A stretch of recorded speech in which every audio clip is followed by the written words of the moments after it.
other I'll let it describe. Who else have you did? So what premise of the show itself is it's like a showdown of the 6 songs, and we just kind of like go through these songs. But and mostly it's just us, but we occasionally have people drop by. So you know Ben Wallace, right? Do you know Ben? Ben? Yeah. Yeah, so Ben came by because we love country teasers. So I mean, I'd say Yummy for Country Teasers, just massive, big, massive fans, all of us. So we've mentioned your name a bunch of times. We kept saying at the beginning, if anyone knows John, like send him our way. But in the end, we caught. I think Anne from Longleg mentioned it to me. That's right. I think it was her fella who I talked to a while back, and I said, "Oh, I'm with John now. I'm seeing him later." I said, "Tell him to come on the show."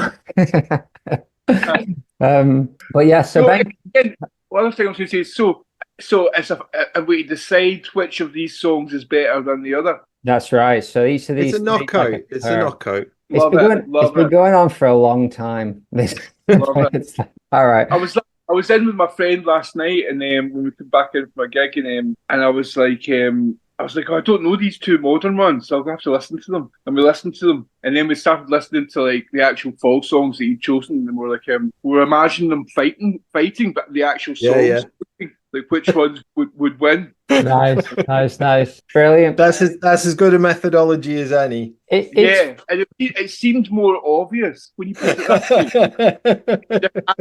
I can visualise Muzorewi's daughter having a fight with Fiery Jack. It's a big fuck off thing from Cthulhu or something.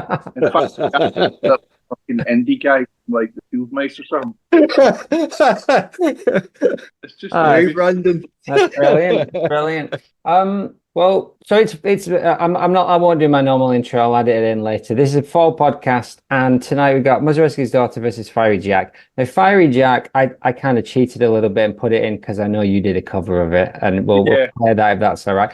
But we did eat yourself better as well. Actually, I'm just going to let my cat out. It's crying. No worries. Was that a euphemism? I didn't know you'd done a cover of Eat Yourself Fit. I've never seen that anywhere. Was that? I want to hear that now. I think we did it once in Edinburgh, and we did Kick a Conspiracy a couple of times as well. The Fiery Jack's the only one we used to play up recorded. Yeah, well, the recording I've got, I think, from Peel, because he's talking on the beginning. So we'll play that in a bit, if that's all right, when we're listening to the F.A.L.L.O.U.T.P.O.D.C.A.S.T version, because it's fucking brilliant. Not many bands. Well, everyone does awful fall cover versions, but yours is one of the few that actually is fucking brilliant. So. It's only a minute. I know, but you can do a lot of damage in a minute. Yeah, I think it amused us, the idea of doing a Fall song when we were playing 45-second songs. It was like just like the last. It's like it'd be like covering Noi. Yeah. 45 seconds. But the riff though, was they a big influence on your sound at all, or was it just that you liked them? Was it a big influence on my music? On the sound of Yummy Fur, the Fall. Oh yeah, like 100% influence, like.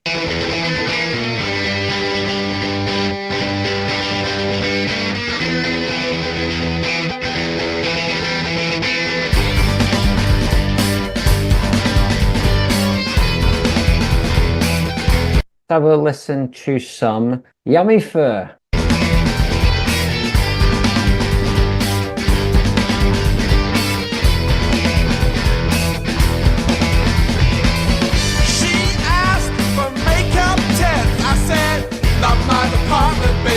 Why don't you ask a lady? This and where is the treble sweat? Not my department, sugar.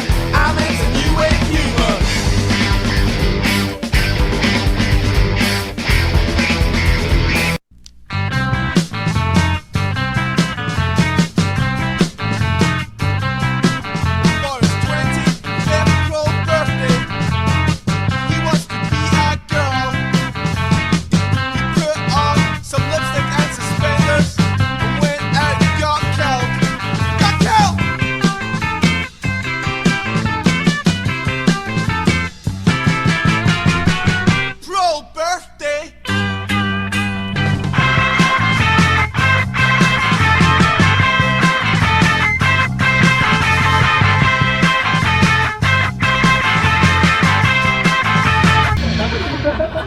Production.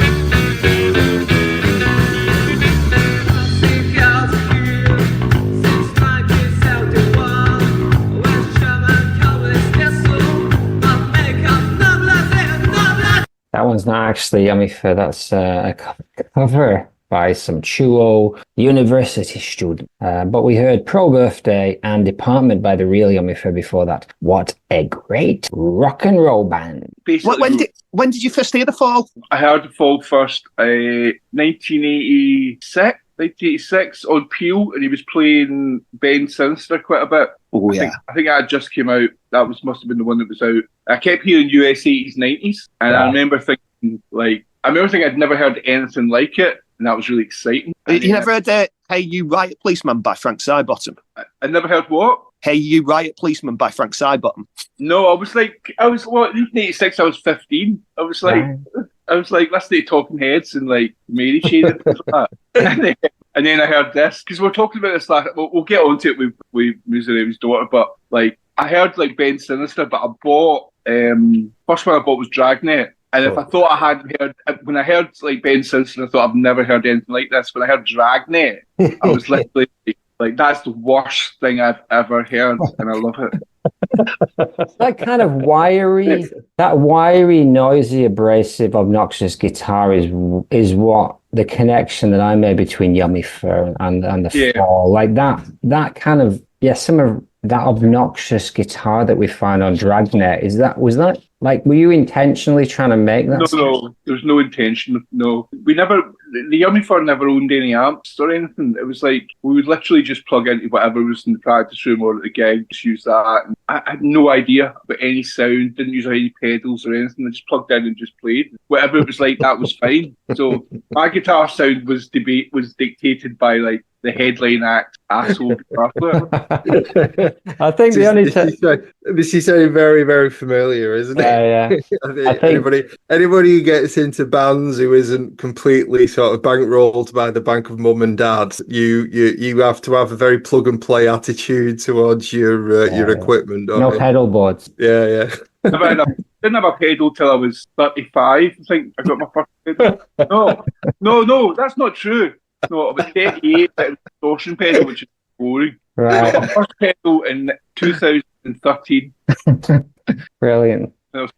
I think the only time I saw that Yummy Fair was supporting Mogwai, I think, which would have been about 2000-ish. Is that right? Did you support Mogwai on a tour? We did. It wasn't in Aberdeen, was it? I don't think so. I don't know where it was. I don't remember. I don't support Mogwai. No, we did one gig with Mogwai. I mean, we probably played our first gig with Mogwai. I would have been later than that because I already knew Yummy Fair and I was a big fan. And maybe it wasn't Mogwai. I have no fucking clue. I don't remember. I saw we did one. I know that we did one gig with Mogwai in Aberdeen, and we drove up, and our bass player got halfway, and he'd been looking at a computer screen all day, and he just would turn. He was just I just can't do it.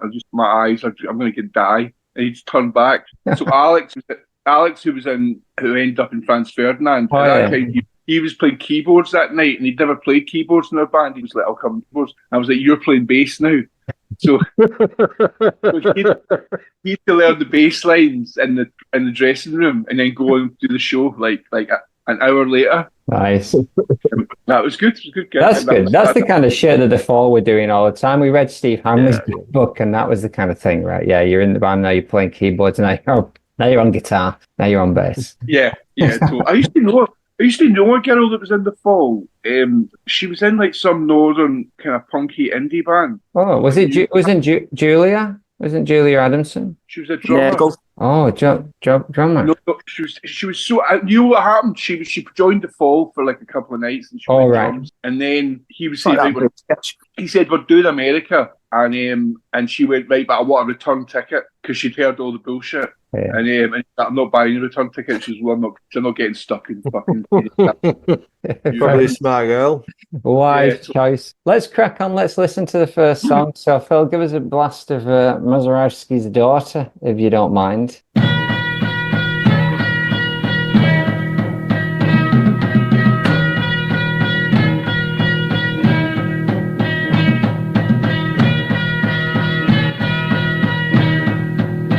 when you listen to the whole thing. No, just whenever Phil gets bored. Get that spot, put it in the pot for me.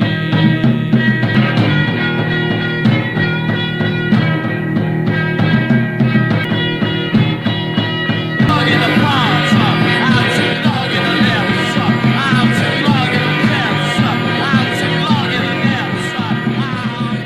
the lips. Suitably massacred. Phil, what do you make? What do you make of this song? Well, I don't know. I've been kind of. Oh, sorry, on to you. Sorry, fire. I just told your horses, you. It's. See what Phil thinks. So, Muzorewi thought it's That's a really tricky one for me. This I've kind of been going around in circles a little bit because the music has got this obnoxiousness to it, which I really like. I've written down it puts the brute into art brute. It's that scratchy, horrible guitar sound we've just been talking about of no modification at all about from just loud, clean amp sound, and it's it kind of works all coming together, but it's just not as inventive as I guess you normally expect from. Well, It's fucking gone. I'm back.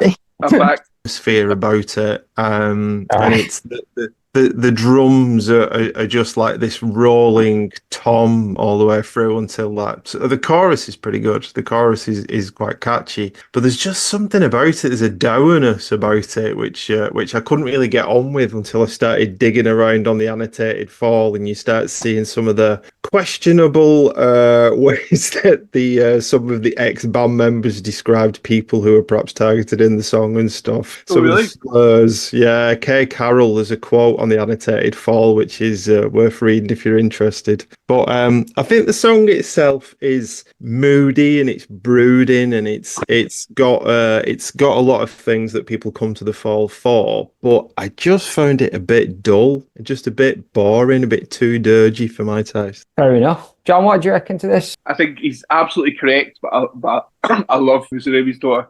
It's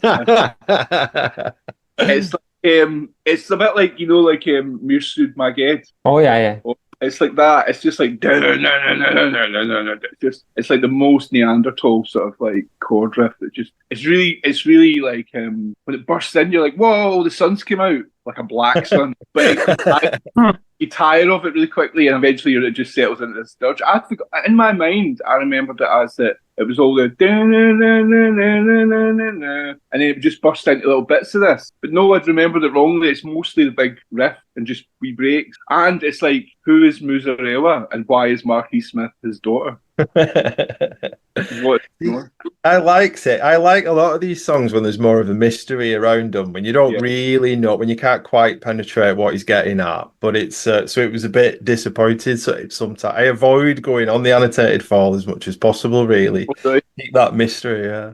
So, do we know who Muzorewi is? Yeah, he's a political figure, isn't he? From South Africa's history, he was a bishop, I think, or a priest or something. He was like a that. bishop. He was a bishop, and he was prime minister of Rhodesia for a very short time, just before Mugabe took over. But it's not that. It's actually, for me, it's no clearer. If you read the lyrics, it doesn't make any more sense knowing that. It was probably in the newspaper that afternoon. Muzorewi declares some. That would have been it. So just threw it in. But I love it. I think I just love the sound of that album. It's like it sounds like it looked, that album. It's like black and dark and spidery and cobwebs and industrial, and they're clearly just plugged into their amp and they've just got a sound that's just the sound of that amp. Yeah. There's no hang on, it's my girlfriend calling me. I just love it. I just grew up with it. I just like bought that album and played it.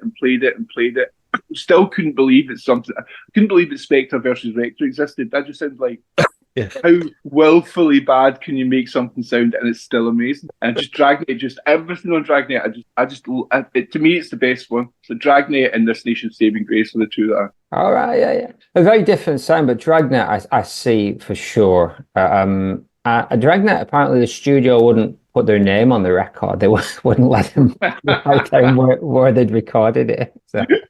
That's really Alistair, what's your take on this? Yeah, I do like it. I mean, I think that, like, the chorus is fucking ass, isn't it? Like, not the chorus, so the verses. Like, I think the chorus kind of like lets it down a little bit. That's the bit that seems a little bit unimaginative. But I love like the well, it's been said that the dirgy, drony kind of like thing that's going on there. In the way that the bass and the guitar work together. Really like that. The drums, it's like fucking Stephen Morris or Mogadon or something like that. You know, you've got the toms thing going on, but it's like not that dead fucking intense fast sort of thing. It's more of a drop down. And some very good screeching on there, but that's on the bit that I think it's trying to make up for, you know, where it might be lacking a little. But in general, it's one that I've known for years and fucking love. Yeah, It's not without its flaws, but you know, it's still good. It's the same as impression of J Temperance. It just gets the second side going with that spooky vibe. Like, let's get definitely got that spooky vibe to it. You can't how you create that kind of atmosphere. It's bloody difficult, like, you know, and to do it well without it sounding cliched, and they just do it effortlessly. Yeah. Well, it's Dragnet sounds like people playing the only things they can play. Like, literally, like like, yeah, I can come up with that. I don't know how to play Black Dog. I can do that. You know? Thank God. Yeah, it's I've thought as a kind of Easterny Velvetsy kind of thing to the riff going on right all the way through. It's a wee bit Venus in Furs. Yeah, it's Venus in Furs essentially, basically, right? It's got that thing going on. And Hanley's just holding it down and just punching you repeatedly in the face with that kind of drony riff. Like Hanley's went, I'm going to play this, and Craig Scanlon's went, yeah, I'll play that too. As they often did, and it just worked. Do. Yeah. Yeah. I'm going to play Venus in Furs. I'll do that as well. Smith will never know. No. If he got wind of that, he'd fucking rage. Yeah. Quiet Loud. Michael E says, the Fall doing Quiet Loud before the Pixies. It is brilliant. He just died, didn't he? That fellow that produced the Pixies. Yeah, Steve Albini. Rest in peace. Yeah. I know, I had tickets for watching him this month as well. Bastard. Well, they just put out the new record, didn't they? The Sherlock record just came out. Did you ever run into him at all, John? No, I never met him. I love Big Black. I love songs about fucking like huge and that, and Shellac. I don't mind. Shellac's like I really like Steve Albini, right? But he's a pedantic microphone bore, and it just his YouTube videos is just like he's like the guy you used to go to his house, right, to buy weeds or hash, and he was really boring and would talk to you about Frank Zappa. Yeah. And like you had to wait for like a sort of hour-long diatribe with Frank Zappa really slowly to get your weed and leave. And like that's what the Albini's like. That's what shellac is. Shit and stuff like that. And sometimes I feel like listening to shellac, I'm still being told about microphones. Just a voiceover. You can get a version of the album where he does a narration of the microphones over the entire album. He just used to put the notes on the back of his sleeve, didn't he, about what kind of microphones he was using and sort of like resistance norms and all that kind of stuff. Like, but Two Nuns and a Mule is probably my favourite Albini LP. It is. Where's the morality? So I met Ezra's not here tonight, but he has a problem with the lyrics of this song because it is something to do with some sort of colonialism, but it's not clear exactly what it is. But Ezra, every time it pops up, he's very angry about the song, but it's unclear what he's angry about. Oh, really? Yeah.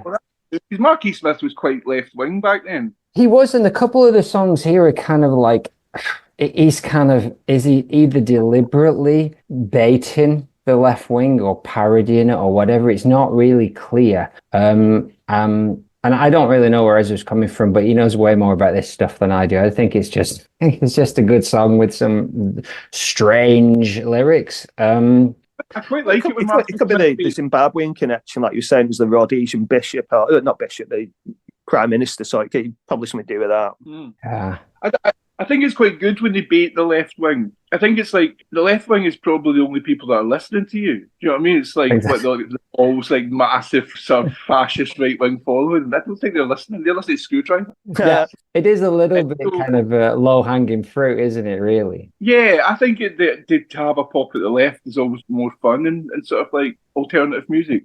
I remember when we did our song Policeman, and and I was talking. We were playing with like Sleater Kinney, and one of them were saying to us, "Oh, I love that song, like just sticking it to the police." And I was like, "It's not sticking it to the police. It's not pro-police, but it's like from their point of view, and they're taking a dim view of people like you and me." Yeah, it's a great song, and the lyrics on that are really funny. And that's what when I was saying "Riot Policeman" with Frank Sidebottom, he does a similar thing where it's kind of like saying how good the police are in some ways, but you're kind of thinking, I might take it with a pinch of salt. But I know I was just imagining what the police would think of a bunch of indie guys living in a bed sit in Glasgow. I always just loved it. Like we were talking to Ben about, kind of like baiting with the lyrics and stuff, and that's a lot of his stuff was shithousing. But like yours definitely had a lot of that in it. It was all about junkies and smack and shit like that.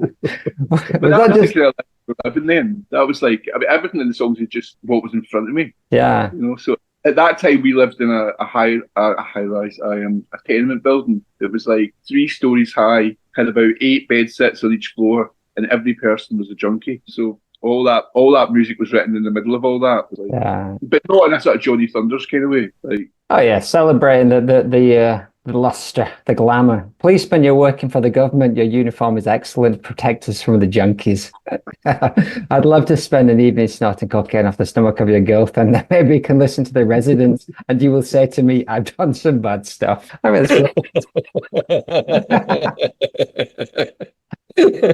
all right, let us tarry no more. Let's move on to Fiery Jack and have a listen to. Okay. Can you play both versions? I'll put them both on the playlist. I will. Yeah, just give me one sec. Okay. Attention. Going to tell us it fades in a minute. Well, I played it at the wrong speed. Peely style. Yeah, no, I had to shut everything down before, but it was I was very unhappy. Tumbleweed. All sitting waiting to hear Fiery Jack for the 400th time. Yeah. Edge of the seat waiting to hear. So we did talk to Mayo Thompson a while back, actually, who produced Fiery Jack. Yeah, we got him on. It was cool. We can't hear that, Phil. You gotta share your screen. You prick.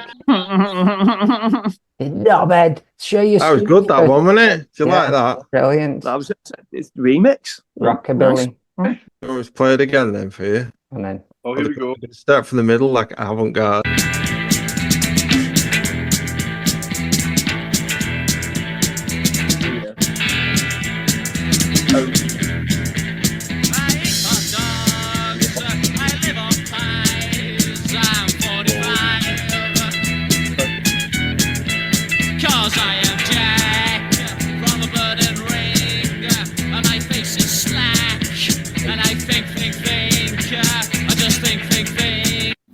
And the Flaming Stars. Then the weekend after that, we're going to be at the Phoenix Festival. And the Yummy Fur, given the opportunity and a fall song to work on, go like this.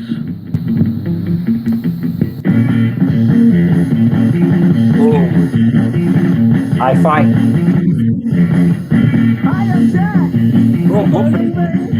My face is flat. Just think they say. Keep passing right.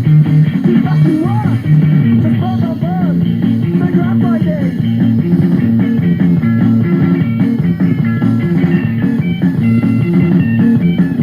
My face is flat. I'm kidney burn. It's for my back. We'll never learn. I eat hot dogs. I live on pie. I'm 45. And I'm jelly red. But I'm Fiery Jack. You can eat this today. Yummy Fur, and that's from an LP called Pro-Life, a souvenir from Glasgow. Also features Travis. They're really nice guys. They gave us a show at Barrowlands one time. All right. Nice. How was Mayo Thompson? I thought he was, I mean, he tells a good yarn. does Mayo. He went on for quite a good time, quite a long time. But he genuinely nice chat. We spent a time listening to all the Red Crayola stuff and didn't really talk that much about the Fall at all, to be honest.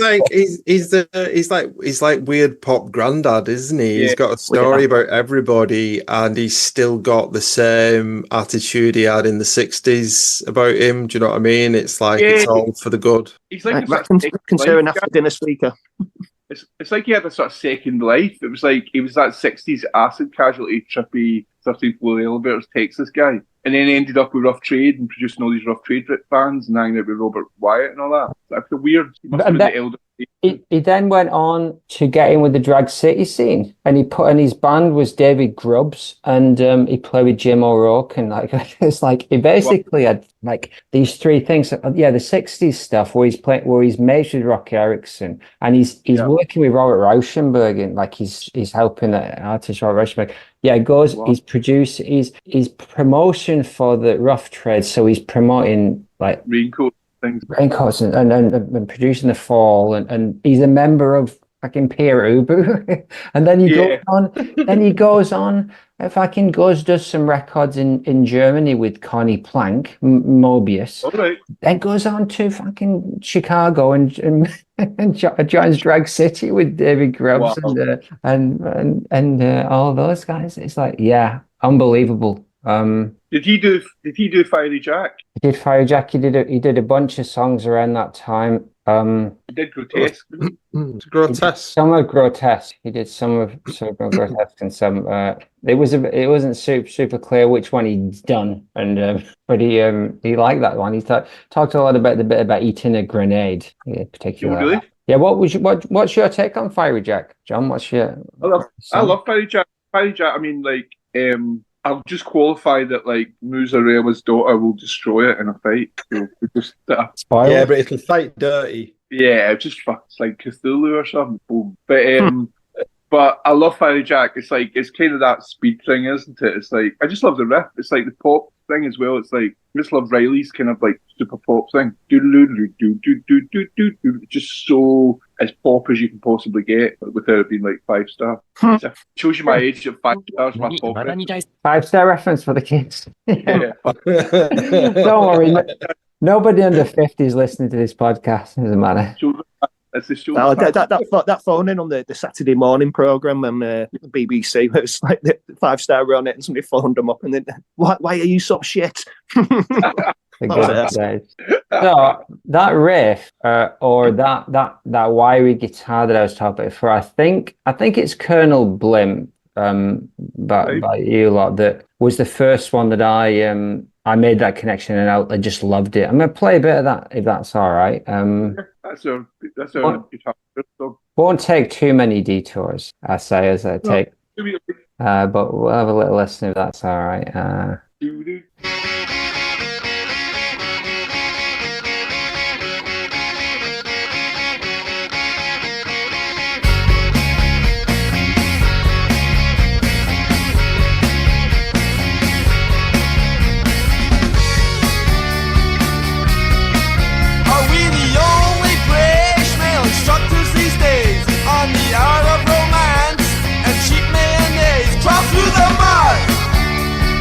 Soft underbelly of the yummy fur. Fucking brilliant song. I think like it's funny hearing it back there because people always sort of talk about the yummy fur as being like kind of dissonant and kind of odd sounding, but most of their riffs are really melodic. Like they're really like they're in major scale key. They're very rare like dissonancy.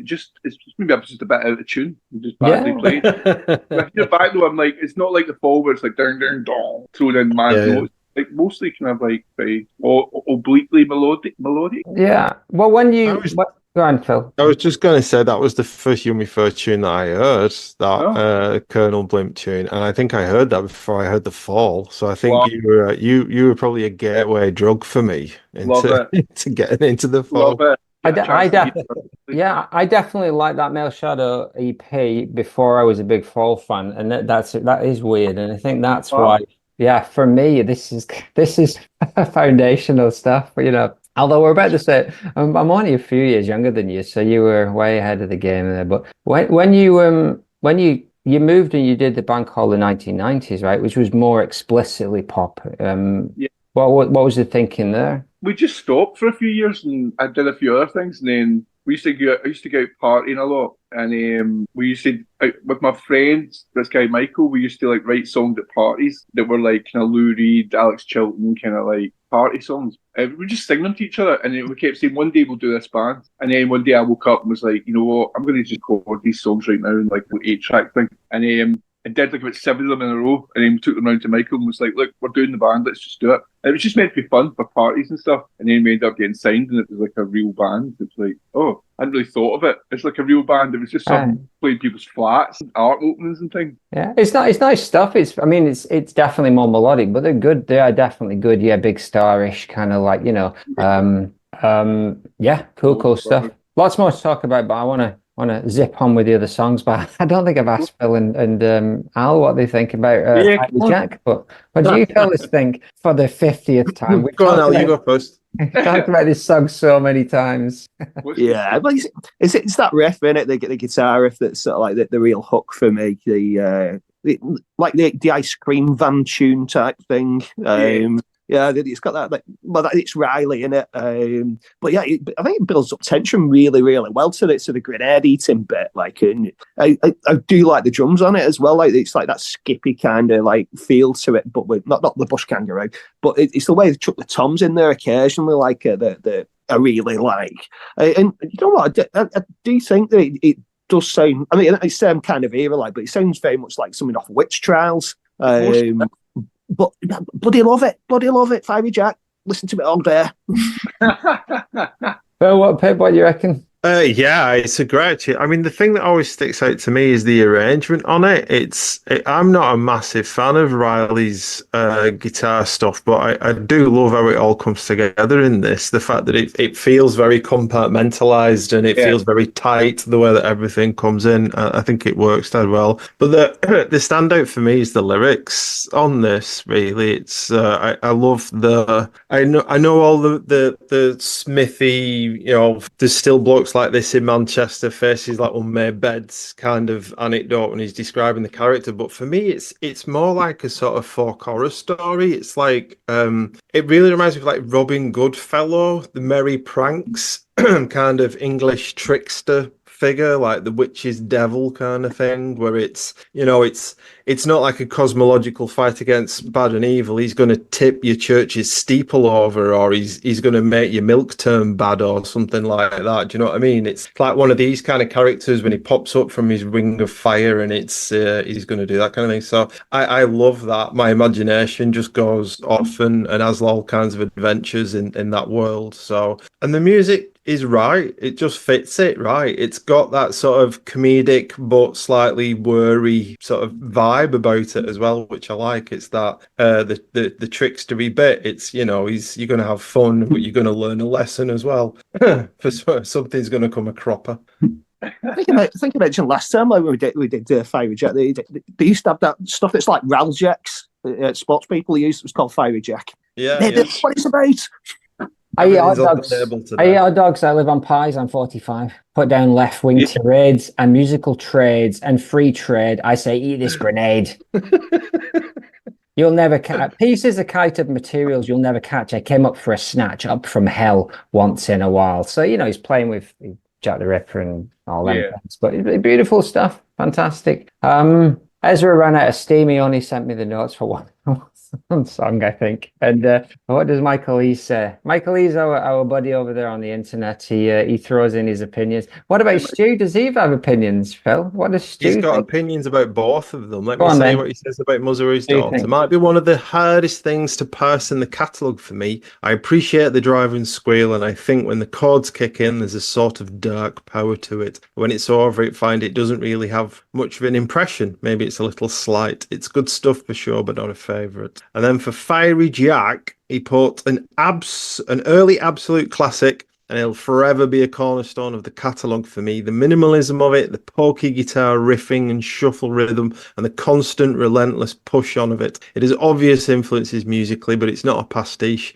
and it all works so well together. Had I been alive at the time and found this on release, I would have clasped it tightly to my chest and squealed like an excited girl child. Very good, Stuart. Michael, the interview from the time on Message is about he imagined himself in the future. He was through some live versions, and the Total's Turn version is one of his favourites, and especially from 87. You all right? All good. Yeah, I've switched stuff. Oh, hang on. Don't flush us down the toilet. Oh, here you are. Hang on, I'm making a cup of coffee. Oh, there you are. I'm making a cup of coffee. Yeah, it's good. It's good. Michael says the version of 87, when it was revived, were a bit faster. And Max says, can we call it precog because he's describing his future self? No, because it was an obvious path he was on, to be honest. So points. We got to take a vote. We got to vote which one of these two songs is going through and which is going out. So, John, which one you voted for? You've already told us, really, haven't you? Yeah, I love Fiery Jack. I adore Fiery Jack, but Muzorewi's daughter does it for me. Fair enough. Michael, he's gone for Muzorewi's daughter, whereas Max has gone for Fiery Jack, so it's 2-1 at the minute. Fiery Jack. What the fuck's it called? Which way, Philip? Which way you going? Keep us posted, John. What? Which way you going? Which way you going, Phil? Come on. Tension's killing me. Well, I think John's absolutely wrong, and I'm going to go with Fiery Jack. All right. So I think these are just bound to like classic Fall peer pressure. Indeed. This is how you do it. I'm going to show you how you do it now. Yeah. Disgraceful. Stuart, I'm guessing, has gone for Fiery Jack. I believe so. Yeah. Aye. Alistair, which way are you going? What do you reckon? I think you'll split your vote like a rotter. No, Fiery Jack, please. Oh, dear me.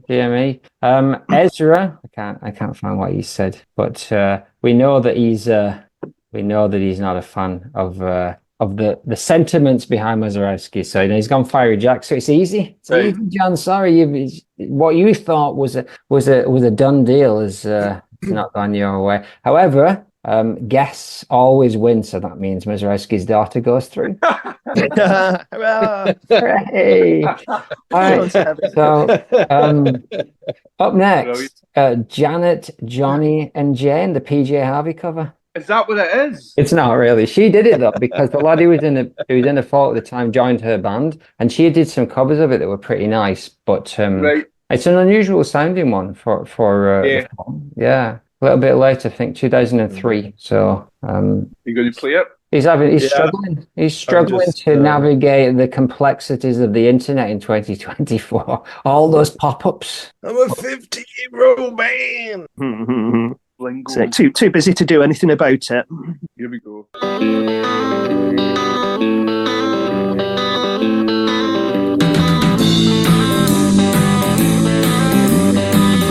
I am a passenger. What if the world crashed down? Refolded behind your eyelids. Cracked your mind. Cracked your mind.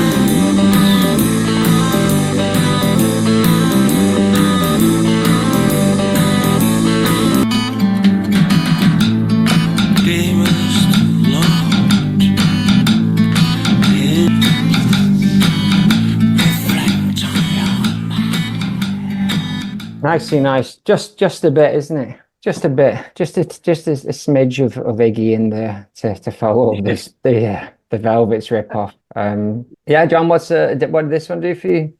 Well, I listened to it for the first time last night. Yeah, I thought The Passenger as well. It's also a bit like, it sounds like a sort of really fey indie band from the 80s, like that are a bit like the Smiths, but they've decided to cover the Stranglers. Yeah, C86 kind of thing. Yeah, it sounds like a C86 band doing Golden Brown. Right. It's got a wee touch of that and the Smiths in it as well. It's the two songs that you sent me, this one and the other one, both made me think the same thing. This one not so much. I think you just like the tune. This one reminds me a wee bit of it's almost like Hotel Blodell. Oh yeah. I don't mean it's like Hotel Blodell, but it's like it sounds like some like that's Brixie's song, and he just used Brixie's song and Yeah. It sounds like the wee guy brought that he's got his song, his wee riff, and he's went, right, that's nice, but we're not going to give it the full arrangement. We're going to do something kind of nice with it. Yeah. And the other one, it sounds like we'll get to the other one actually. Yeah. But I think it's really pretty. It's really nice. It's got that sort of paintwork feel of like it just floats about and he just talks and tells you things. But whether I listen to it ever again, I don't know. It is an outlier. And that album that it's off, which is called Country on the Click, is a really nice kind of one of their best records, but does sound a lot like this in a lot of places. So it is a different feel. Apparently it's based. He originally was the guy that was trying to play classical gas, and he was and he just. One of those sort of Elizabethan things that the guy from the Stranglers comes up with. Ding. And so it's but I think it might just be a loop of those first few bars, right? I think it's probably a loop. And nice. It sounds like he's going to play the passenger, and then it cuts back to the first chord, and I'm like, is that the whole thing? Yeah. Or did the guy write a thing that was a bit like the passenger? And he went, you know what? Let's have these like 4 bars. And the guy's like, oh, my song. It's probably a 20-minute piece, right? When he just took the first 20 seconds of it and looped it, and he's like, yeah, that'll do. Yeah. It does sound like, because other things happen later, and you think, oh, is that the rest of the song? And we're just held back. It's just this little loop for the majority of it, which I quite like. It makes it kind of a patchwork quilt thing. But I like that. I do like the fact that the riff leans to one side. It's because it does give that sort of slightly uncomfortable, unresolved feel all the way through it, doesn't it? And the other thing that I thought was quite interesting with this is they start on the electric guitar, and then halfway through this, they move on to the acoustic guitar, which is more obvious for this kind of riff to play. This is the moment you get your acoustic guitar out, isn't it? On stage, here's another do your Led Zepp moment, but it's the opposite way around in this. And I couldn't think of another record that does that.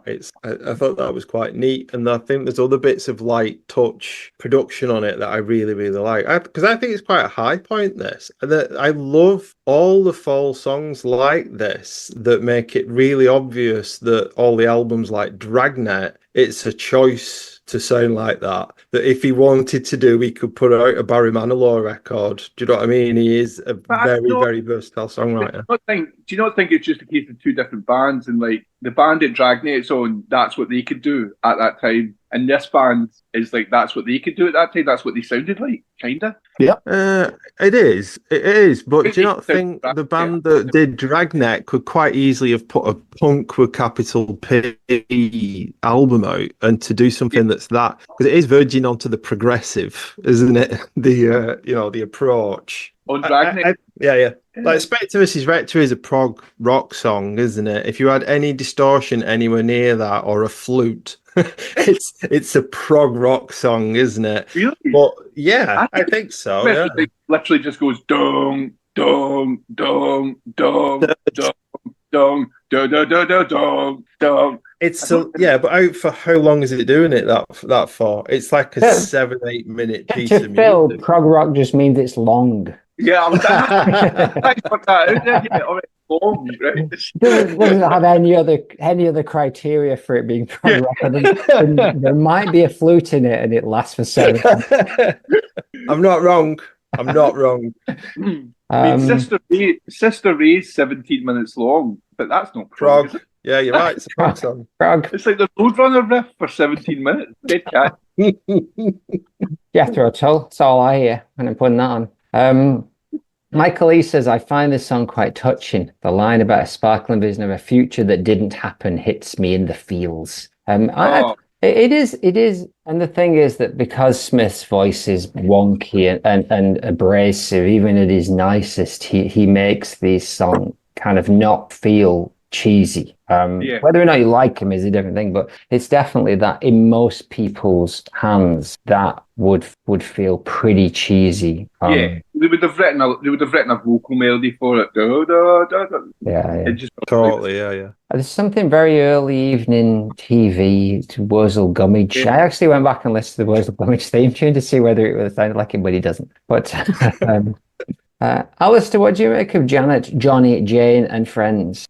Well, I did write down Golden Brown and Passenger, so I think we've all kind of got that. But it reminds me sort of like folky psyche type thing. And I do like you were saying about the vocal on it. You know, in the hands of lesser types, it would have been like all singy songy, but it's just a really nice subtle vocal delivery on it that really like suits the song. It's very good at what it does. I don't think it's the best one on the LP though. How about this for a painful segue? I came across the fact that you, John, played with guitar hero Bernard Butler for a little while. What was that all about? That was when I bought my first effects pedal. Because he's great. I mean, and that early Suede stuff is amazing. Yeah. He's we did a band about 2013 called Trans. It was just like, you would think of it as prog. It's like we just jammed for like, we'd go in the studio and jam for like 20 minutes on like anything, just play a riff and just mess about. It was like we'd just go for a wander, and then we'd listen to these 20-minute riffs and cut them down, take like 12 bars of that, 8 bars of this, and then put some vocals in it and make a song. But it's really just like, it was just us ripping off television in Cannes. Beautiful. Yeah, it was a few years ago I came across it when I was having a bit of a yummy for a listen of some of your stuff, and it struck me as a bit incongruous, but it was nice stuff. He was a producer on 1990s. He did like the 1980s albums, so I knew him pretty well. And then he was just like, do you want to start a band? Do you want to do something? He wanted to do a rock and roll band. And I was like, I could really play rock and roll at age 42 at the time. And we just started jamming, just the 2 guitars and bass and drums. And it was great. It's like sitting, you start off with some dumb riff and you think this is going nowhere for a couple of minutes. And then somebody plays something else until it changes. And you're like, oh, this is something we would never have written. And you get into a little space. I'm sure the Fall probably worked quite similarly. You're just jamming away and suddenly somebody plays something. You go, what's that? Keep playing that. Is that kind of vibe? Keep playing that. Nice. For me, it's the only way to write. Just let things happen organically and then arrange. Yeah, that's exactly what we'd do. I think the Can guitarist as well, I think he just opened up a lot more territory for guitarists, didn't he? It was like, it's how to explore some of that jazz sound in safe, sort of, in a safe rock and roll blues sort of kind of way, but it's expanded it out into like much more kind of melodic areas to go into. He's such a good guitar. I think him and the keyboard player together. Yeah. You're always like, is that a guitar? Is that a keyboard? There's a real... It really blurs, yeah. ambiguity between the two that is really nice. Yeah. And he can just play up the neck. He's just a great guitar player as well. He's like, he can hit like, it sound like rock and roll, but when you hear it in context of Can, it's really beautiful. Yeah. You know? We had Damo Suzuki on, actually. Forgot about it. He came on. He died about 6 months after we had him on, and he was, and he loved Michael Caroli, and he fucking loved Jackie Liebsite, and he was brilliant. He was very. We kind of centered it around the lyrics from I Am Damo Suzuki, and he played along really nicely. He was very funny, wasn't he? Yeah, he was fun. I've played with him about 3 times. Played 3 times. What was that like? It's good. It was really good the first time. We just jammed, made up stuff. Can I ask you a question about it? Is it as sort of avant-garde as he, or not? It's the wrong word. Is it as like theoretical as he talks about it? You know, like the whole communication, information thing, and being sort of agents on the stage. And I mean, how much of that is sort of backstage conversation, and how much of that is just him kind of being an artist? That's him just being a hippie. This is the entire backstage conversation. The entire backstage conversation before we went on the first gig. Damo, I've made this joint so we can have this when we come off, and we can have it for the encore. No, smoke joint now. That was all the preparation we had. So that was information and communication at the same time. I love that. That's plenty. What he said. It's like, he's really sweet, but he doesn't really talk much. He talks about the football. Yeah. How was he with the I Am Damo Suzuki thing? What was that like? He was fun. It was I'd read his autobiography a bit before, and I knew that he had the tendency to express some pretty wild opinions at times. So it was like we kept We kind of kept him on the music, and he was really cool. He kind of let us in on his feelings on stuff, and especially like his awareness of the fall. But we did get a lot into his relationship with the lads in Cannes, really, right? Especially with Jackie, the drummer, and he's brilliant. We played Cologne one time, and after we finished, the promoter was saying to us, Jackie Leapside lives like quite near here. Do you want to go and meet him? And we were like, do we? Like, I mean, we were huge cars. Oh yeah. We were like, do we? I don't know. And he was like, I was like, what's he like? And he was like, he's a bit grumpy. We were like, let's just stay here. Never meet your heroes and vice versa, as Smith said. All right, let's crack on with what this one's up against. So this is the first one today. So this is a really late song. This is off Sublingual Tablet, which I think was 2014. So coming towards the end, like second to last, maybe second to last. A bit later, might be in 2017. Let me tell you what Invisible Stew said about mystical invocation on something I don't understand, but it sucks me into the atmosphere every time I hear it. The push and pull of the guitar riff against the simple hell notes in the bass are inspired, and the atmosphere isn't like anything else, really. Just lovely stuff. Beautiful. All right, and it's up against, whatever that is. It is up against off Sublingual Tablet, first one today. Aye.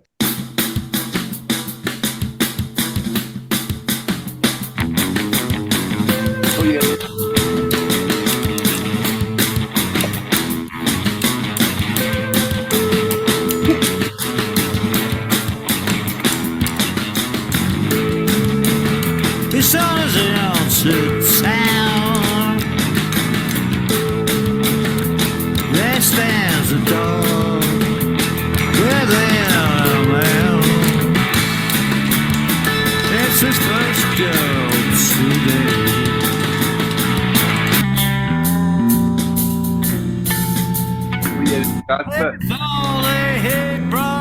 Yeah, great gang. The day of a great satanery.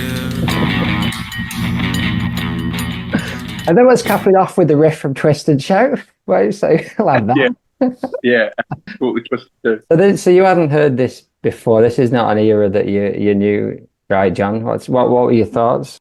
Right off the bat, I thought that's a nice wee guitar riff. It sounds like the sort of guitar riff that a Fall fan, like a younger Fall fan from like the present day, would write. Like, oh, this is like the Fall, but he happens to find himself in the Fall, and so so by default it is a Fall riff. And Marky Smith's having none of this, and he's like, he can sense a whiff of Riley. He says a whiff of Riley's fingers. He's getting incensed. He said to the keyboard player, just play this. And he's like, that's good, right? But the song's surviving it, right? Let's fuck the drums up. He's like, he's taking them out of the pub. He's got the engineer, and he's like, right, get some of your electronic shit. Yeah, get some of that up, mate. Like, yeah, fuck those drums up. Fuck them up. Fuck his song. Fuck it.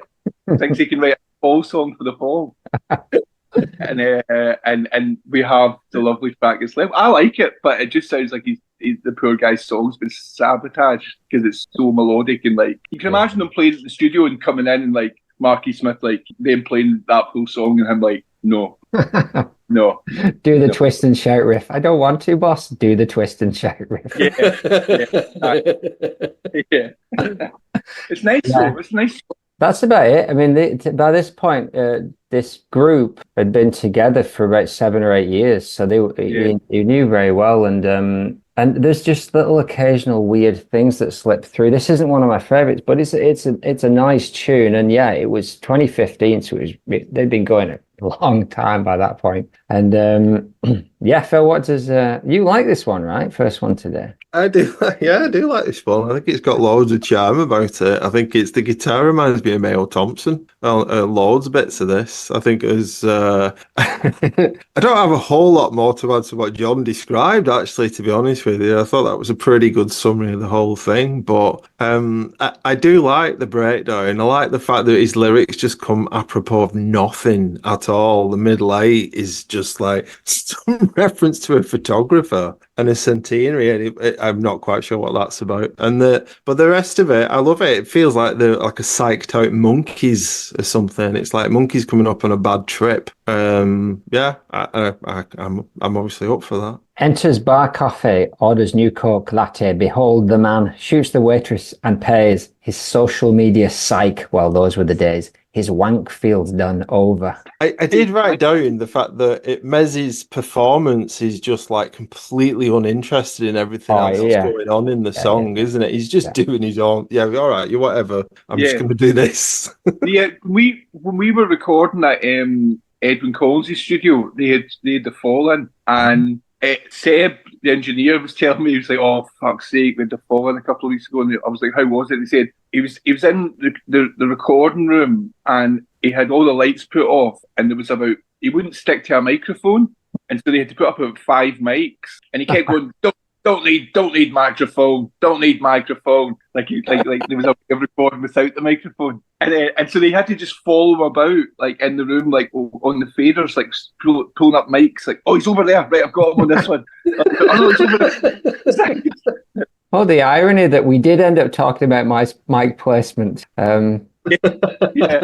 That's brilliant.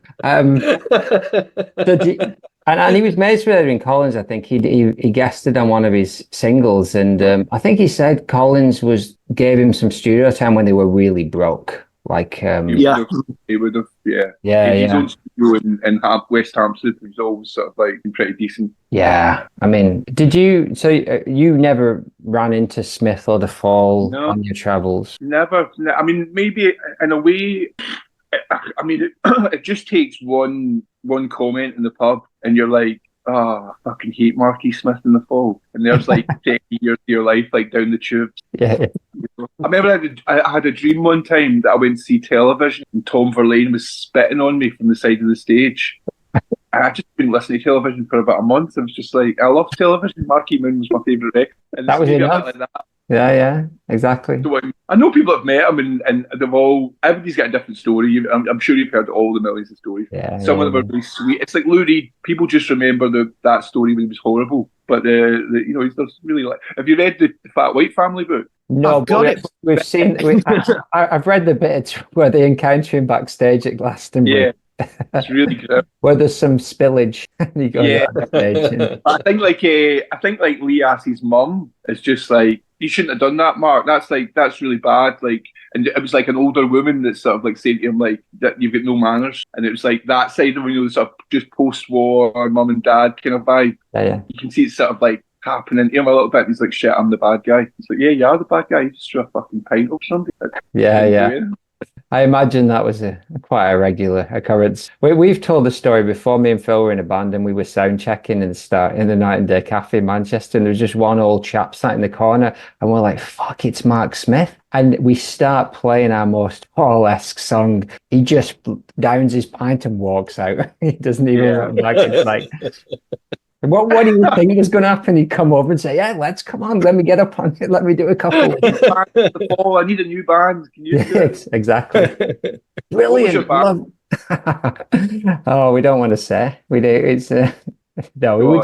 We're just an indie band called Fleck. We didn't put any records out. We just did. We did. Called Flight. Fleck. I thought you said Flight. I was going to say that is the worst name I've ever heard. Flight's a beautiful indie name. That's proper, like sort of third tier Oasis kind of. Not that Fleck's not much better, to be honest. But the most bland thing we can call a band, like water, margarine, peace. Exactly. Anyways, time to take a vote. Alistair, have you told us? You haven't told us. What do you make of this song? Yeah, this one. It gets a bit mad, doesn't it? But you're going a bit twist and shout. It really reminds me of Funhouse. But I think that's the that kind of rhythm that's going on in it. But like sped up a little bit. But I don't mind it. That good album. The end. Fair enough. A very succinct review. You nailed it. Brilliant. What does Stu think? And let's take a vote. I have an idea executed in a lackluster fashion. Boo. Doesn't like that one. So, Michael E. What did Michael E. say? He said something. I'll find it later.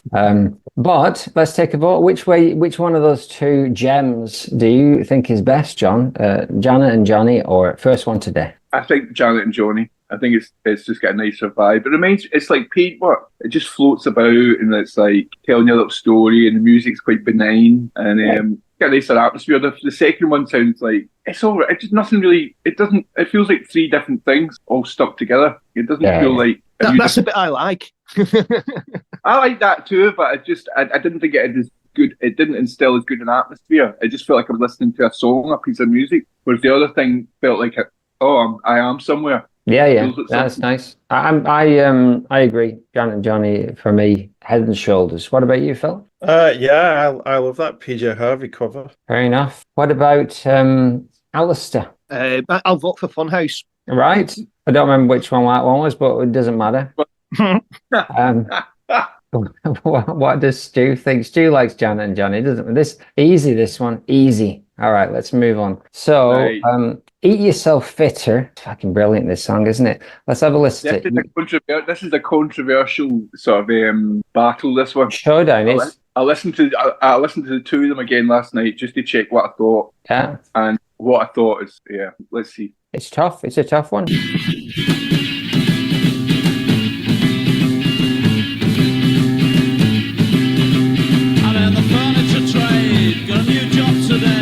Stick the cretin, the number 3 lathe.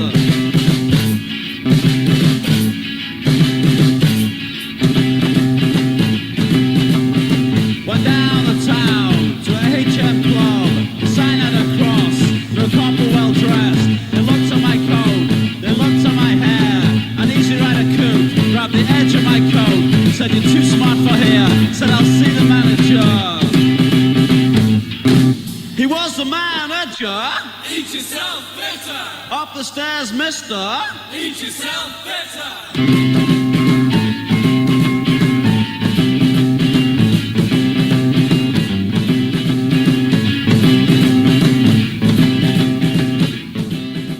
You'd watch the whole bleeding thing if we'd let you, Phil, wouldn't you?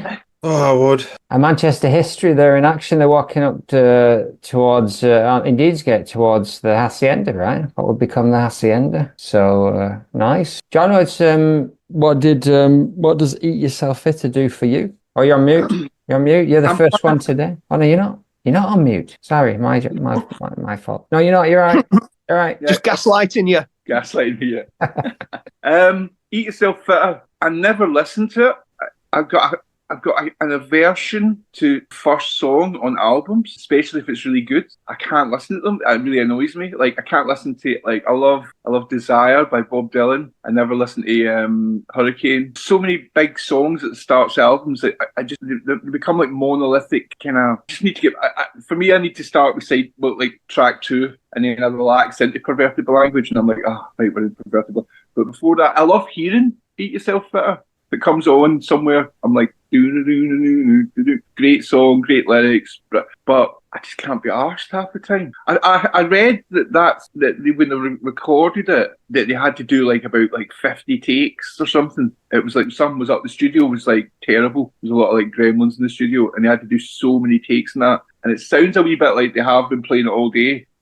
But it's Eat Yourself Fitter, and I love Eat Yourself Fitter. So don't get me wrong. I never listened to it. And the video is beautiful. It's like I can't really imagine the song without that video of them drinking sick and Carl Burns' face with goblin makeup all over it. Cool. See at the end, see the very last shot. Does Carl Burns bum Riley? Did you say? I hope so.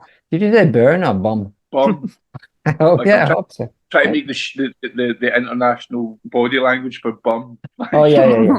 Definitely. like Viz up the arse corner. Yeah, exactly. I know what you mean. Is that not the last shot of the video? Isn't it not Carl Burns good up behind? I'm still not getting it. Can you draw us a picture? There's no way to check, John. Unfortunately, we'll never know. Carl Burns bumming Riley. Riley's not even in the band at this time, I don't think. It's not, I'm not even going to go down that road. Whatever. It's a good song, though. It is Where they said it purged fear. Is that acid? Oh, I imagine so. Yeah. Well, it puts a little acid tab up on the screen when that lyric comes on. Yeah, yeah, yeah. The lyrics are amazing. I could read the whole lot of them. Just, the way they act is sheer delight. Cardboard copyright, make it right. Panic in Sudan, panic in Warder, panic in Grenada land by the wretched timesheeters. One starry night, the powers that be will have to meet and have no choice but each other, eat yourself fitter. Every line is beautiful. I wanted to start at the end with the whole Henry Glasspant thing because it's I don't know who it is. I don't know who the fella is who's delivering the lines, but the line that he delivers contains the stuff about Arab Sudan agents, doesn't it? Which is straight out of the Luciani stuff. Yeah. That's Elena. What's her name? And she was in Luciani. She plays the character that we struggle with, with the character who's but anyway, she's in that, and actually Senorita Halfway. Yeah, Senorita Halfway, she plays that character and a few others, and I put a message on the YouTube channel a bit ago, and she got back in touch with me, and she said it. And I told her we put Luciani on. So John, I don't even know this, but me and Phil and the gang, we took Smith's play, Hey Luciani, and we put it on last winter at the Prestwich Arts Festival. Whoa! As a one-off, and these lads performed it with a few others, and Elena, I spoke to her briefly on YouTube comments, and she said if you'd have paid me, I'd have come back and done my role. So I invited her on the podcast. We would have done. Yeah, I invited her on the podcast, but I haven't got any contact yet. But it'd be great to talk to her because she did all those voiceovers on that Perverted Bad Language video, and then I'd seen her. She went by Alan at that point, but then she's Elena now, and she went by, and I recognize her from I think she might have done some TV stuff as well. But brilliant. Yeah, Michael Clark person. Connected to Michael Clark, Lee Barry, all that same kind of scene that I think. Also, when the Fall got involved with them, that's one of my favourite periods. I like Curious Orange and Halo Chan and all that, but see that film that Michael Clark made with him dancing to a lot of tunes off Grotesque and stuff? Yeah. That's one of my favourite. That's to me is like Fall World. That's like Michael Clark just opens it up into Fall World and you're in it. Suddenly. What is it? What's it called? I've started watching that at some point. I got to watch 20 minutes of it or so. It is. It's a thing with Charles Atlas film. It's what's it called? It's got a lovely strange oddity about it all, hasn't it? Everything's just slightly off. I don't know whether it's like the VHS or something, like there's a touch of VHS about it, and obviously just second, third generation, seeing it on YouTube and stuff, that just gives a more creepy world building it adds that Videodrome sort of thing to it, doesn't it? Yeah. But I was streaming it off something it was a link on the internet, but yeah, that was a VHS rip that had been done, so it still had that shimmer. You are watching something you should not be watching. Exactly. Yeah, that's quite video. Yeah, it's brilliant, and obviously they did the thing first together on the Old Grey Whistle test, which is a similar thing, but I can't remember what it's called, but it's up on YouTube, and it predates, like you're saying, it predates Curious Orange, and he's just dancing to 3 or 4 Fall tracks. Yeah, and it's dancing to Spectre versus Rector and Graham Friday, and dancing to what's that, Total Cracker? The experimental is now the conventional is now New Puritan. Yeah. Yes. Yeah. No, it's brilliant, all that stuff. We love it. And the other thing I was just on that sort of theme, the other thing that I was gonna pick up on is what I was talking about in the bunker chat yesterday, which is when you I for some reason I was thinking this is very, very similar to some like Bertolt Brecht play, or the one I kept thinking of was Accidental Death of an Anarchist, where if you've ever seen it or if you've ever been watching it, they do it in the round, and then sort of 2/3 of the way through the play, all the performers start performing a song, and the audience is encouraged to join in with the song and stuff, and it breaks down a lot of the audience performer kind of barrier with it. And when you're listening to Eat Yourself Fitter, the way that the backing vocals come in, it's like fighting the main what's a computer? Eat Yourself Fitter. And it's like that sort of back and forwards variety show kind of Call response. Yeah, Like yeah. F.A.L.L.O.U.T.P.O.D.C.A.S.T. It's called a response, but it's also like aggressive sort of arguing. There's a voice keep going. It's amazing. It's like the opposite of a harmony. They took a cow into the studio for that bit and kept on prodding it. We promise no tangents, gentlemen. Let's stick to I love how in this as well, just like we did Winter and Winter 2 the other day, didn't we? And it was like Winter 2 isn't a song. Come on, we stuck them together. We did. Well, we stuck it together because the first part of it is like this beautiful slice of life kind of poem, and then the second bit it's like Mackie Smith. I'm going to throw the weird in now just because I want to, and it's like this strange soul transmigration sort of plot comes in, and it's a bit like that with this, isn't it? Because this starts off with like the thing out of the Renegade book, like his uncle picking up people coming out of prison and putting them into work and that, and then it sort of develops the Hacienda Club sort of standoff, and then the Holy Spirit turns up on a computer for like no apparent reason. There's just an invasion of the supernatural. I love how he does that turn in these songs. Indeed. Good. Brilliant. So I've no idea where we're up to now. We just listened to the final one. We're on to what's it called? Joker Hysterical Face. Now we all said we wanted more Riley. This is more Riley than anyone could possibly need. Let's have a listen to Joker Hysterical Face off Room to Live, the much maligned Fall album follow-up to Peck's Induction Hour.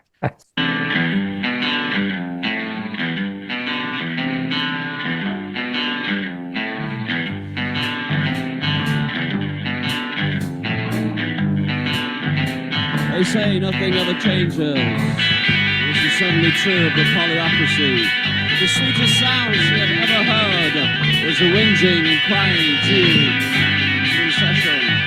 In fact, if you look pretty close enough, she had a Joker hysterical face. Goodness, that's why. Joker hysterical face.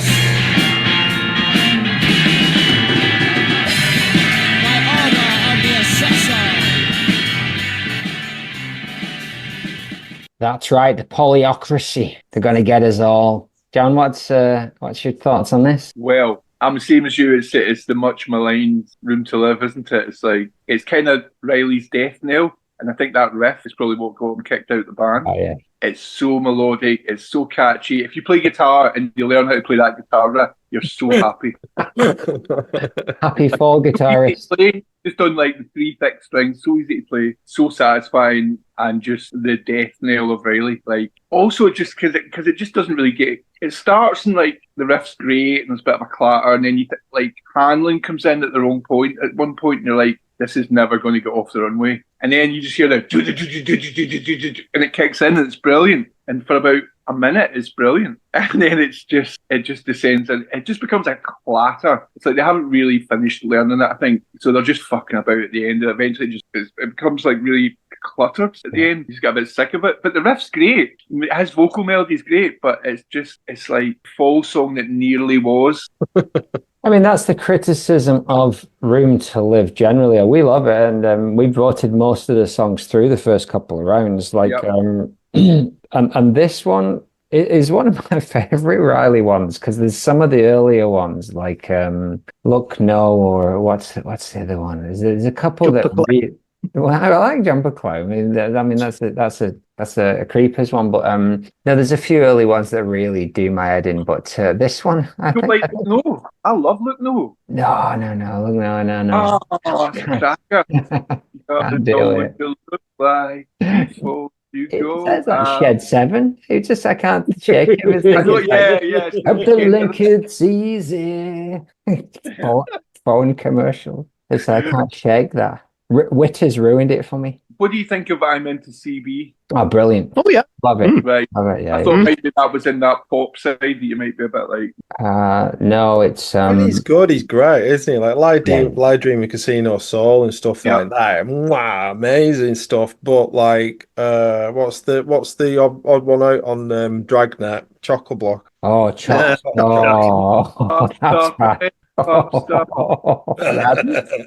That's bad times right there. You don't like that song? He should have, no. that should have been. He should have been out after that. Oh man. Oh, Choc I mean, stop. I get I like, makes my choc stop. Pop star, really catchy, really nice.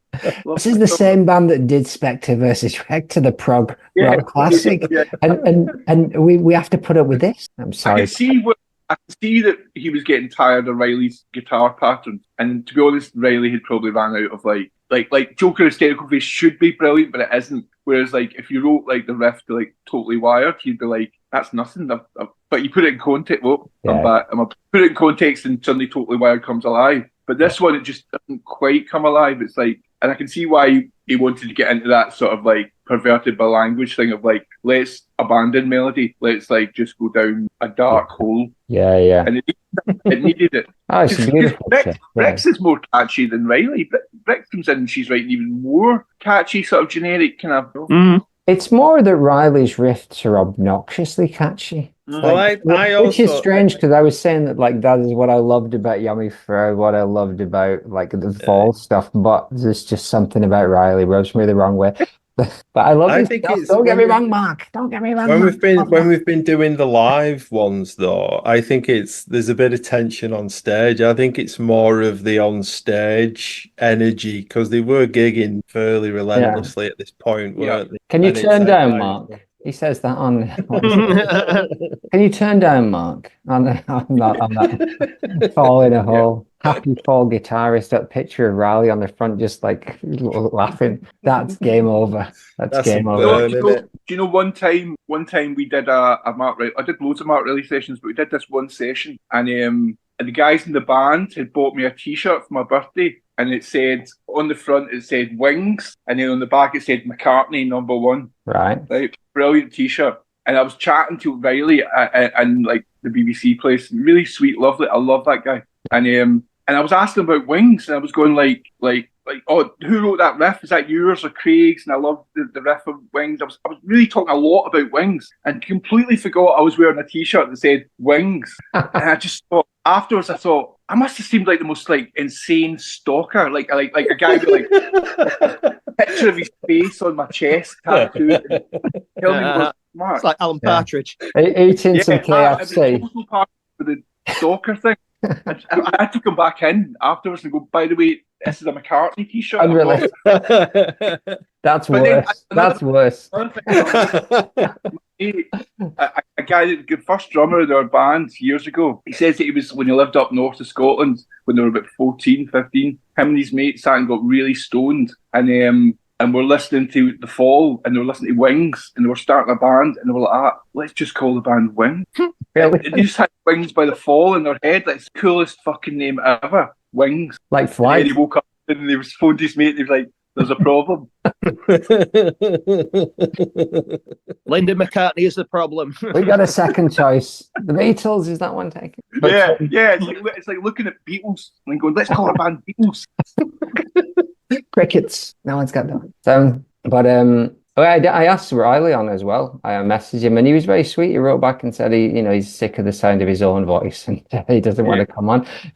But he was nice of him to tip his hat towards us. Lovely chap.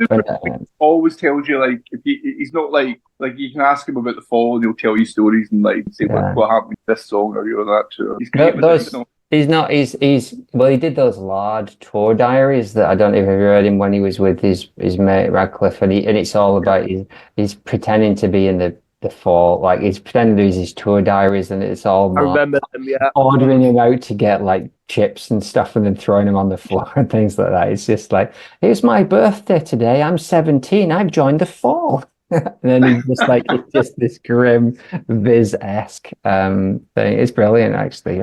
Alrighty. We're almost Joker, there. Joker Hysterical Face. Have we listened to that yet? You have listened to it, yeah. Diddly diddly diddly doo. It was good. You liked it. I don't know what that song sounds like. No, he does, because he says at the beginning, doesn't he? Smith goes and talks for a bit. So, Alistair, what do you think of Joker Hysterical Face? It's a jaunty fucked up pop song. Like, I do like this sort of cutting off your nose to spite your face attitude that's going on there. Like, where they got that great pop tune, and it is the guitar over the top of it. It's just like completely moronic, but not as moronic as Eat Yourself Fitter, which you didn't ask me about, Brendan. Which is it's a great tune, isn't it? You know, I was going to say with that one, that's I've only ever heard 2 Fall songs on Radio 4, and that's one of them. The other one was Container Drivers on Frank Skinner's Desert Island Discs. But yeah, it's one that's been with me for years and years. And you just can't get on. Well, how old were you when you first? And how much did the record cost when you bought it? Probably about $5 a second hand from Bard Exchange. Right? Brilliant. But yeah, Eat Yourself Fitter. It's the way that like it's. The way the guitars, the bass, the drums, and the keys work together, but they're all working separately. But it all like kind of like flips in and out at times, and yeah, very good. It's a mess. How would you fix it though, Al? It doesn't need fixing. Her back head's full of striking kids. There's no cure, so find a case for it. Ted Rogers' brains burn in hell by order of the assessor. Ted Rogers' dad was a London gangster who knew Mad Frankie Fraser. Rumours, Alistair. We've already talked about this. Stop it. You're going to get yourself in trouble. You're going to get Rogers in trouble. What does Stu think of Joker Hysterical Face? Stu says, marvellous in its own way, but one of the weaker cuts on a great album. And one of the cases where I agree it could have done with a bit of workshopping. I don't really feel like I get much of anything from it lyrically, and it's a bit leaden. That said, the discordant guitar is superb.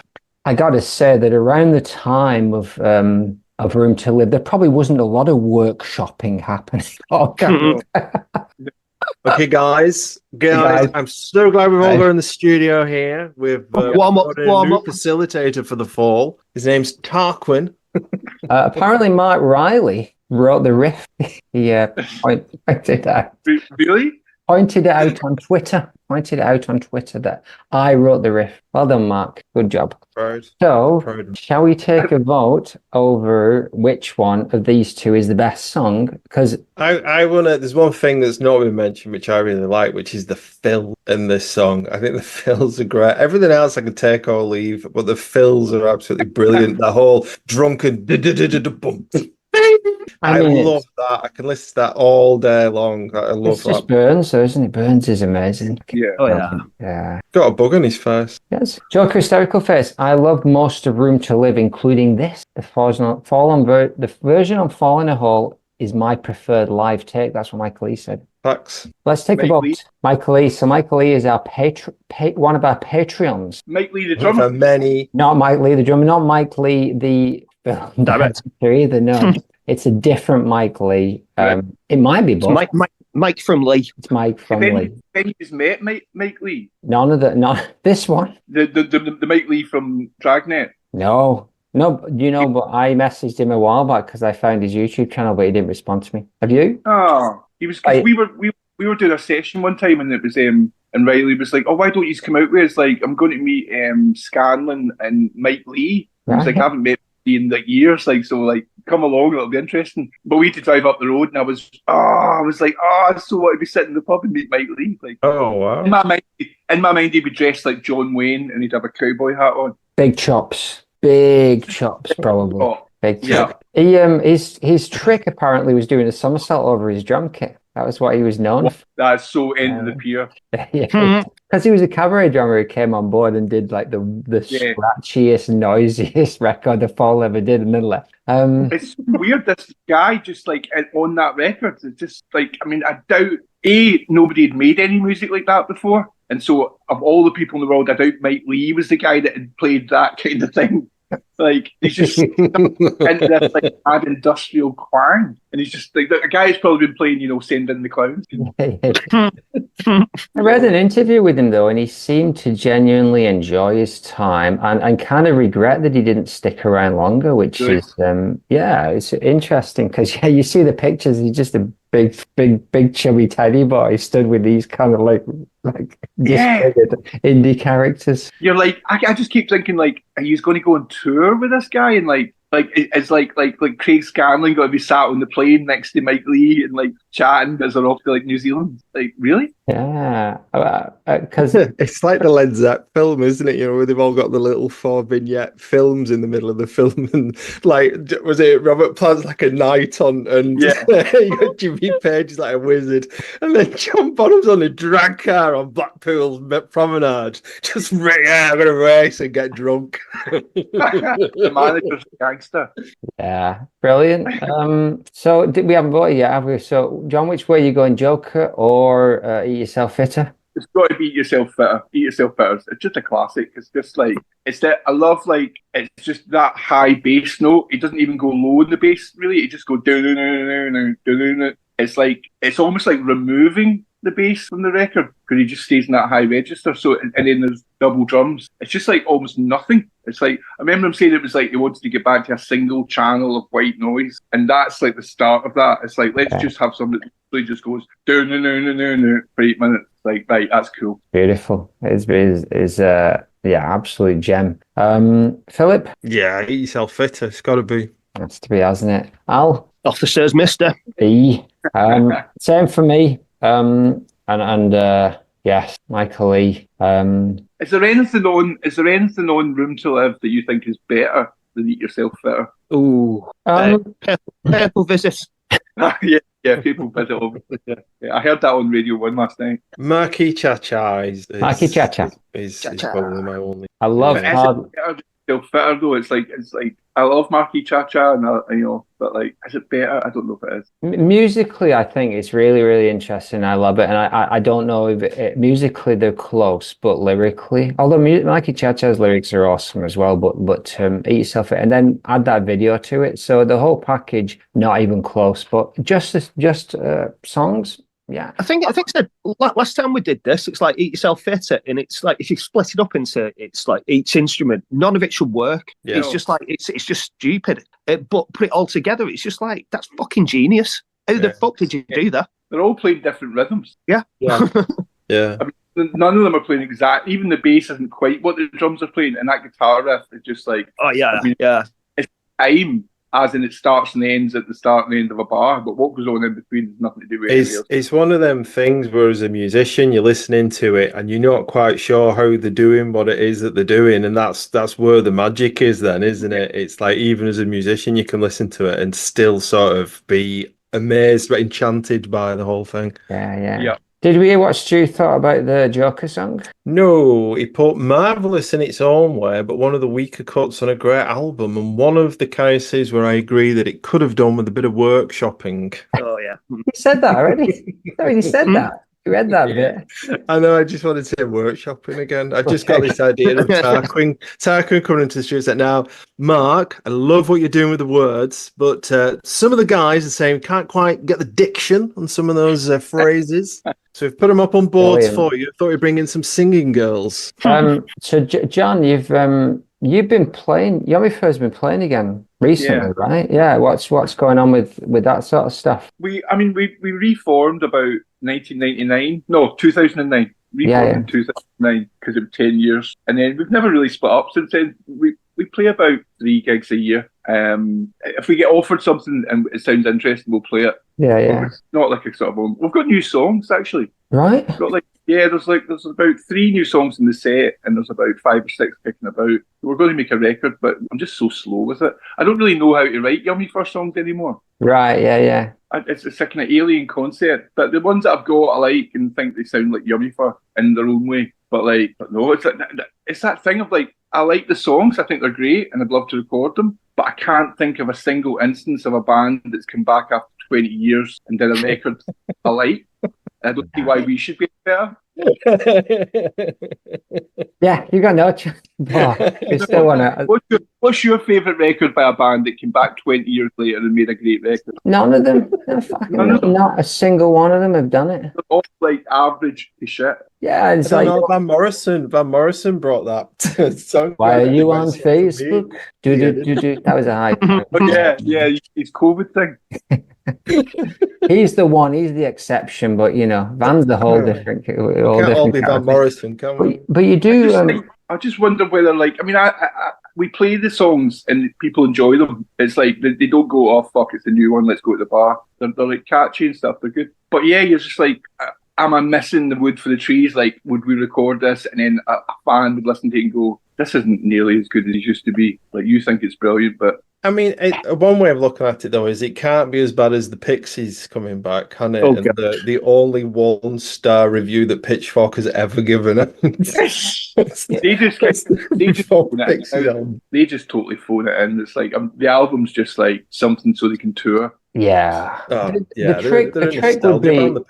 trick would be to record it on a 7 and sneak it into some record shops without telling anybody, and then 3 years later, be like, I didn't realize that this came out, and then you're like, oh shit, it's 2024. It's shit. I do think an album should be 8 songs. I don't think an album should have more than 8 songs in it, and I think I'd like to make it 8 songs. Yeah. But what about Troop Replica? Exactly. There's tons on there. It's brilliant. I love it. But if you took any album you love, right, and then reduced it to 8 songs, you get the best album ever made. They're not prog though, are they? They're not long enough, the Trout Mass Replica songs. They're quite long. 8 songs. Brilliant. I mean, Yummy Fur, fucking fantastic band, and I've really enjoyed the other stuff that you've done. The Lady of the Stars. That's definitely gentle stuff, but it's sweet. That's more what I do now. Our Lady of the Stars is kind of that's sort of my band, kind of, and it's much more like gentle. It's a bit more like Velvetsy and Eno and that kind of thing. It's beautiful stuff. I'm just, it's great that you're still making music, and it's great that we're out there doing our stuff, and I fucking love Yummy Fur, and it's amazing stuff. So thank you for that. These are very sweet, and I've enjoyed the chat. Where are you based? Wigan.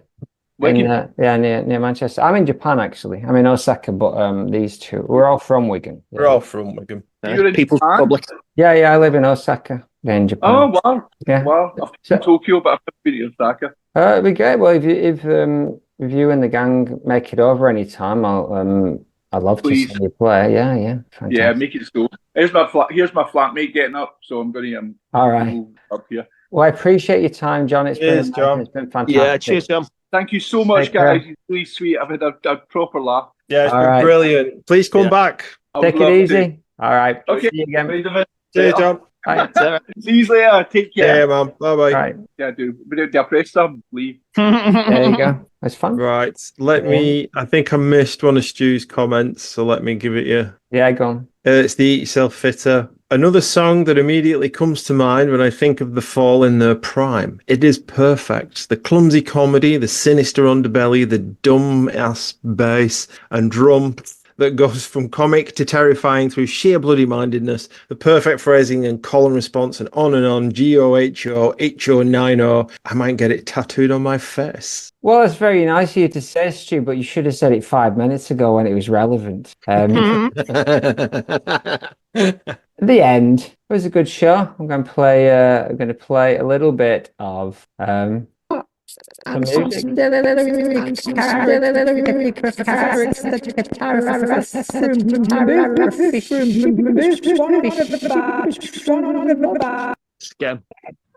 Bloody hell.